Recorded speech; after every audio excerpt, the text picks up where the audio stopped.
Ақымақ қасқыр. Өрісте жайылып жүрген көп қойдың ішінен бір арық саулық қой жалғыз бөлініп қала беріпті.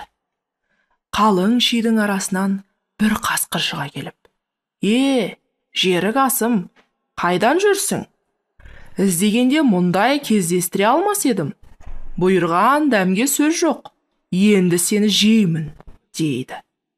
Қой, жетін болсаң ажалым жеткен екен, бірақ өзіңде мал танығыш едің ғой. Қарны қампиған, бұты тыртиған, аузында ақ тісі жоқ, бір асам еті жоқ. Тұла бойы шандыр, мені қайтесің? Мені босат, қоралы қойға қайтайын, қозымды саған әкеліп тартайын. Жылы жұмсақты сен жемегенде кім жейді, дейді. Жылы жұмсақ деген сөз қасқырды қызықтырады. Қойды босатып қоя береді. Қасқыр жұтынып, қойдың бағланын күтеді. Қойда, бағлан да жоқ. Қасқыр түңіледі. Қой баласы момын ғой, алдауды білмеуші еді. Сірә, оны ешкі антұрған азғырған шығар. Барып көрейін, деп жорта жөнеледі. Бір белеске шығып, төңірекке қараса, алдында қызылшаны күрт-күрт шайнап бір ешкі жүр екен.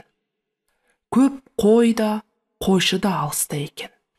Іздегенім сен едің, деп қасқыр ешкіні бас салады. Жанымды алып қалуға себеп болар ма екен деп ешкі мынаны айтады: атаң да, анаң да жақсы еді. Қой тұрғанда олар ешкіні жемеуші еді. Мен қарапайым ешкі де емеспін. Тойда билеп, торқақ киген ешкімін, деп судыратады. Ешкі билейді дегенді естіген емеспін. Ондай өнерің болса, көрсет, дейді қасқыр. Ешкі: ендеше көз аудармай, аяғыма қарада тұр. Мен бір билеп көрейін, дейді де, ешкі олай-бұлай секіре-секіре жылт беріп кеп қойдың арасына кіріп кетеді. Сол арада қойшы да келіп, ешкі аман құтылады.